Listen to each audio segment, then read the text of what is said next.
Nakakasawa na rin ang puro spaghetti, kaya magtuna carbonara naman tayo for today's video mga kaputrip. Tara, samahan niyo naman ako magluto. Ano, Gigi na yan? Ilagay na nga natin ang ating pasta sa kumukulong tubig na may asin at konting mantika. Pag al dente na ang pasta mga kaputrip ay pwede na yan. Lutuin nyo mga 10 minutes. Ahunin at iset aside muna.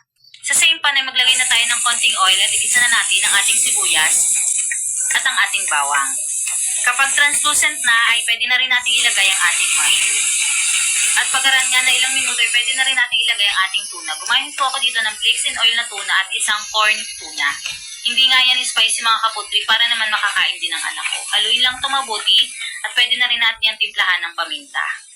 Hayaan lang natin ito kumulo mga kaputri pagkatapos pwede na rin natin ilagay ang ating gatas. Isang malaking evaporated milk po pala ang ginamit ko dito.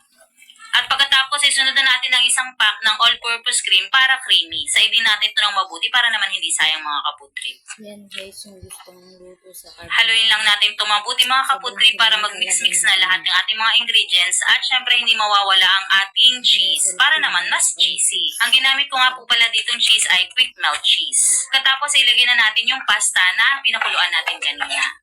I-mix lamang natin ng mabuti ang ating pasta sa ating sauce. Napakasarap nga nito mga kaputrip. Minsan, pag sawa ka na sa spaghetti, try mo rin to. Budget-friendly din ang kanyang mga ingredients. At kapag na-mix na nga natin mabuti, pwede na nating lagyan ng cheese.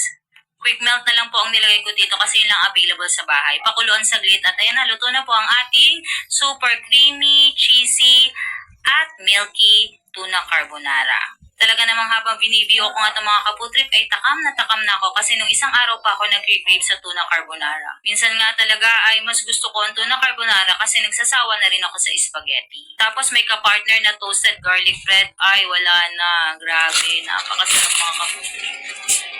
Kain po tayo! Sarap naman ang pinakain. Magawa ko yan minsan.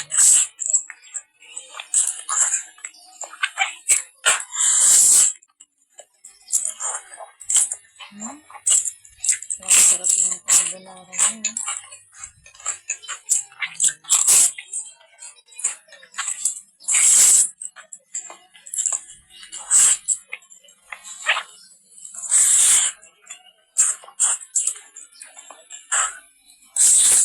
Sarap ng carbonara.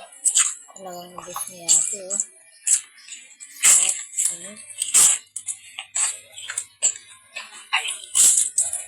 Sibat niya yung ano, kung paano. Sarap.